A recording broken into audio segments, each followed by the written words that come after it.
स्वाध्याय इयत्ता 10वी विषय इतिहास पाठ 7वा खेळ आणि इतिहास। प्रश्न पहिला, दिलेल्या पर्यायांपैकी योग्य पर्याय निवडून विधाने पूर्ण करा। 1. ऑलिम्पिक स्पर्धांची परंपरा रिकामी जागा येथे सुरू झाली। अ. ग्रीस, ब. रोम, क. भारत, ड.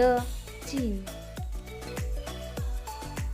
ऑलिम्पिक स्पर्धांची परंपरा ग्रीस येथे सुरू झाली। 2. महाराष्ट्रात तयार होणाऱ्या लाकडी बाहुलीला रिकामी जागा म्हणत। अ. ठकी, ब. कालीचंडिका, क. गंगावती, ड. चंपावती। महाराष्ट्रात तयार होणाऱ्या लाकडी बाहुलीला ठकी म्हणत। ब. पुढीलपैकी चुकीची जोडी दुरुस्त करून पुन्हा लिहा।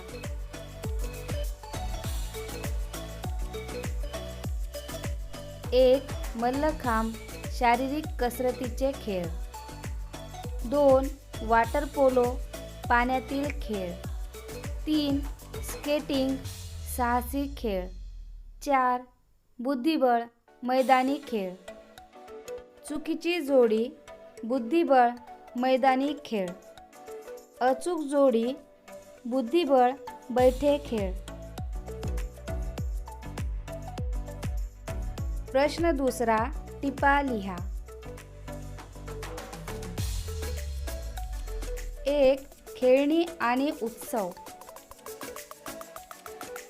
खेळणी आणि उत्सव यांचा प्राचीन काळापासूनच घनिष्ठ संबंध आहे। विविध संस्कृतीत आणि धर्मात उत्सव प्रसंगी विविध खेळण्यांनी सजावट केली जाते। लहान मुलांना खेळण्यांचे वाटप केले जाते। सांता क्लॉज नाताळमध्ये मुलांना खेळणीच देऊन जातो। दीपावलीच्या उत्सवात महाराष्ट्रात मातीच्या किल्ल्यांवर शिवराय व सैनिकांच्या प्रतिमा ठेवतात। ती खेळणीच असतात। गावोगावच्या जत्रा व उत्सव प्रसंगी बाजारात मोठ्या प्रमाणात खेळण्यांची दुकाने लागतात। बैलपोळा, नागपंचमी अशा सणांप्रसंगी मातीचे बैल, गाडी, नागोबा अशी खेळणी तयार केली जातात। मुले या खेळण्यांशी खेळतात, स्पर्धा लावतात। संक्रांतीच्या दिवशी मुले पतंग उडवतात। 2. खेळ व चित्रपट। पूर्वीच्या चित्रपटांमधून नायक नायिका खेळ खेळत असल्याची किंवा खेळांची दृश्ये दाखवली जात असत। अलीकडच्या काळात खेळ आणि खेळाडूंचा जीवनपट दाखवणारे हिंदी इंग्रजी चित्रपट निघाले आहेत। उदाहरणार्थ लगान, दंगल असे क्रिकेट, कुस्ती खेळांशी संबंधित चित्रपट। मेरी कोम, फोगट भगिनी या खेळाडूंच्या जीवनावर चित्रपट निघाले आहेत। प्रसिद्ध धावपटू मिल्खा सिंग, भारतरत्न सचिन तेंडुलकर आणि क्रिकेटपटू महेंद्रसिंग धोनी यांच्या कारकिर्दीवरही चित्रपट निघाले। एकूण खेळ व चित्रपट यांचा संबंध मूकपटापासून आजपर्यंत घनिष्ठ राहिलेला आहे। प्रश्न तिसरा, पुढील विधाने सकारण स्पष्ट करा। 1. सध्याच्या काळात खेळाचे अर्थकारण बदलले आहे। 20व्या-21व्या शतकात खेळांचे आंतरराष्ट्रीयकरण झाले आहे। सर्व सामन्यांचे थेट प्रक्षेपण जगाच्या कानाकोपऱ्यात एकाच वेळी होत असते, ज्यामुळे हौशी खेळाडू शिकण्यासाठी तर प्रेक्षक मनोरंजनासाठी सामने पाहतात। निवृत्त खेळाडूंना समालोचनासाठी वाहिन्यांवर बोलावले जाते. सामने पाहण्यासाठी मोठ्या प्रमाणात प्रेक्षक वर्ग येतो, त्यामुळे कंपन्या मोठ्या प्रमाणात पैसा खर्च करून आपल्या उत्पादनाच्या जाहिराती खेळाच्या प्रक्षेपणादरम्यान करीत असतात. या कारणामुळे सध्याच्या काळात खेळाचे अर्थकारण बदलले आहे. 2. खेळण्यांद्वारे इतिहासावर प्रकाश पडतो. मनोरंजनासाठी विविध प्रकारची खेळणी तयार करण्याची प्रथा प्राचीन काळापासून चालू आहे. त्यामुळे खेळणी ही इतिहास लेखनाचे महत्त्वाचे भौतिक साधन आहे. खेळण्यामुळे त्या काळातील धार्मिक व सांस्कृतिक परंपरा समजतात. मातीचे किल्ले व त्यावर शिवकालीन देखावा उभा करण्यासाठी मातीच्या प्रतिमा ठेवतात. त्यावरून किल्ल्यांच्या रचनेचा अभ्यास होतो. उत्खननात पॉम्पेई शहरात सापडलेल्या भारतीय हस्तिदंती बाहुलीवरून भारत व रोम यांच्या प्राचीन संबंधावर प्रकाश पडतो. मोहेंजोदडो येथील उत्खननात सापडलेल्या खेळण्यांवरून तत्कालीन पद्धती, पोशाख, खेळांचे प्रकार आणि तंत्रज्ञान यांची माहिती होते. म्हणून खेळण्यांद्वारे इतिहासावर प्रकाश पडतो. प्रश्न 4. पुढील प्रश्नांची 25 ते 30 शब्दात उत्तरे लिहा. 1. खेळांचे महत्त्व स्पष्ट करा. खेळांचे पुढील दृष्टीने अनन्यसाधारण महत्त्व आहे. खेळामुळे जीवनातील व्यथा व चिंता विसरल्या जातात. माणसाच्या मनाला विरंगुळा मिळतो, त्यामुळे मन ताजेतवाने व उल्हासित होते. खेळामुळे व्यायाम होऊन शरीर काटक व बळकट होते. खेळामुळे मनोधैर्य वाढते. चिकाटी, खिलाडूपणा हे गुण अंगी बांधतात. सांघिक खेळातून सहकार्य व संघभावना वाढीस लागतात. खेळामुळे नेतृत्व गुण विकसित होतात. 2. खेळातून व्यावसायिक संधी कशा प्राप्त होतात. खेळाशी अनेक घटक संबंधित असतात, त्यातूनच पुढील अनेक व्यावसायिक संधी प्राप्त होतात. खेळांसंबंधी लेखन करणारे लेखक व समीक्षक. आकाशवाणी, दूरदर्शन व विविध वाहिन्यांवरून खेळांचे समालोचन करणारे समालोचक, तज्ज्ञ व त्यांना माहिती पुरवणारे सहाय्यक. खेळाडूंना शिकवणारे प्रशिक्षक, मैदान तयार करणारे तज्ज्ञ, पंच इत्यादी. खेळांचे चित्रीकरण करणारे कॅमेरामन व त्यांचे सहाय्यक व संगणक तज्ज्ञ.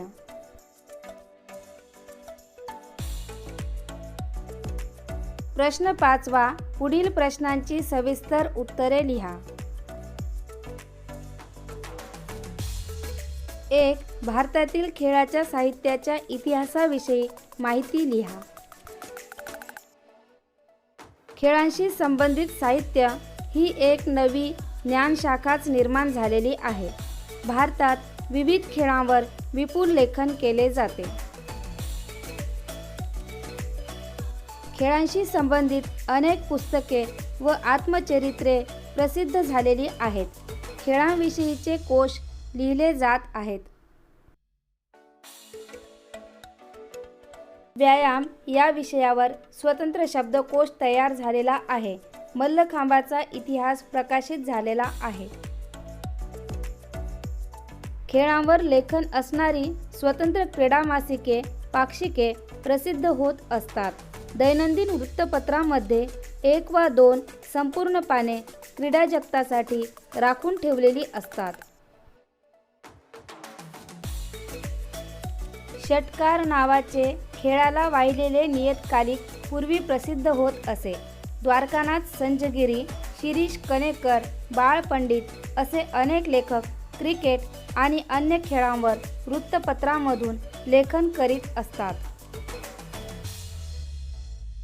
इंग्रजी भाषेत तर क्रीडा क्षेत्रावर प्रचंड प्रमाणात लेखन होत असते. अन्य प्रादेशिक भाषांमधूनही क्रीडा लेखन होते. ही सर्व माहिती म्हणजे खेळांच्या साहित्याचा इतिहासच आहे. 2. खेळ आणि इतिहास यांच्यातील परस्पर संबंध स्पष्ट करा. खेळ आणि इतिहास यांच्यातील परस्पर संबंध घनिष्ठ आहेत. खेळांवर लिखाण करणाऱ्या लेखकांना त्या खेळांचा इतिहास माहीत असावाच लागतो. खेळाची समीक्षा करण्यासाठी त्या समीक्षकाला भूतकाळातील खेळाडूंच्या खेळाचे कौशल्य माहीत असावे लागते. ऑलिम्पिक, एशियाड, राष्ट्रकुल अशा आंतरराष्ट्रीय स्पर्धांची माहिती, खेळाडूंची वैशिष्ट्ये असा संदर्भ देण्यासाठी समीक्षकाला इतिहासाचा आधार घ्यावाच लागतो. विविध स्पर्धांचे आकाशवाणीवरून, दूरदर्शनवरून वा वाहिन्यांवरून समालोचन करताना समालोचकाला त्या खेळाचा इतिहास, गाजलेले खेळाडू, त्यांचे विक्रम इत्यादींसंबंधी माहिती द्यावी लागते, तरच त्याचे समालोचन रंजक होते. खेळातील विशेष तज्ज्ञ म्हणून बोलावलेल्या व्यक्ती, खेळाडूंच्या प्रशिक्षणासाठी असणारे प्रशिक्षक, स्पर्धांसाठी खेळाडूंची निवड करणारी समिती या सर्वांना खेळाडूंची माहिती, त्यांचे गुण व दोष, विरुद्ध चमूतील खेळाडूंचा इतिहास या सर्वांचा अभ्यास करावा लागतो. खेळाडूंनाही आपल्या प्रतिस्पर्ध्यांचा इतिहास माहीत असावा लागतो. थोडक्यात खेळाशी संबंधित सर्व घटकांना खेळाचा इतिहास माहीत करून घ्यावाच लागतो.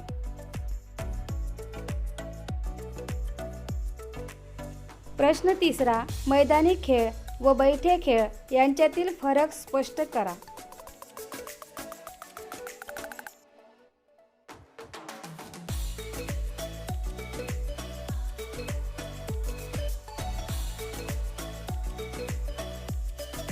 मैदानी खेळ, बैठे खेळ.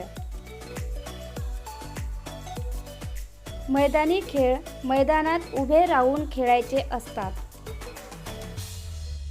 बैठे खेळ बसून खेळावे लागतात व ते घरात, मोकळ्या जागेत, पारावर कुठेही खेळता येतात. मैदानी खेळांसाठी कसरतीची व कौशल्याची अधिक गरज असते. बैठ्या खेळात तुलनेने कमी कसरतीची व कौशल्याची गरज असते. मैदानी खेळांना शारीरिक क्षमतेची, शक्तीची गरज असते. बैठ्या खेळांना शारीरिक क्षमतेची, शक्तीची गरज नसते. शक्ती अधिक खर्च झाल्याने मैदानी खेळात थकवा लवकर येतो. शक्तीची गरज नसल्याने बैठ्या खेळात थकवा लवकर येत नाही. मैदानी खेळात थरारकता, रोमांच असतो, आनंदही अधिक मिळतो. बैठ्या खेळात थरारकता नसते, रोमांच नसल्याने आनंद कमी मिळतो. मैदानी खेळात शारीरिक कौशल्याची गरज असल्याने प्रशिक्षणाची, सरावाची गरज असते. बैठ्या खेळात शारीरिक कौशल्याची गरज नसल्याने प्रशिक्षणाची, सरावाची तितकीशी गरज नसते. मैदानी खेळांमध्ये कबड्डी, हॉकी, खो खो, क्रिकेट अशा देशी विदेशी खेळांचा समावेश होतो.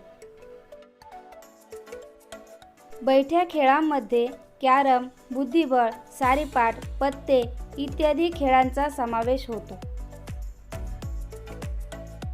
बहुतेक सर्व मैदानी खेळांच्या स्थानिक व आंतरराष्ट्रीय स्पर्धा आयोजित केल्या जातात. कॅरम, बुद्धिबळ अशा मोजक्याच बैठ्या खेळांच्या स्पर्धा सोडल्यास अन्य बैठ्या खेळांच्या स्पर्धा आयोजित केल्या जात नाहीत.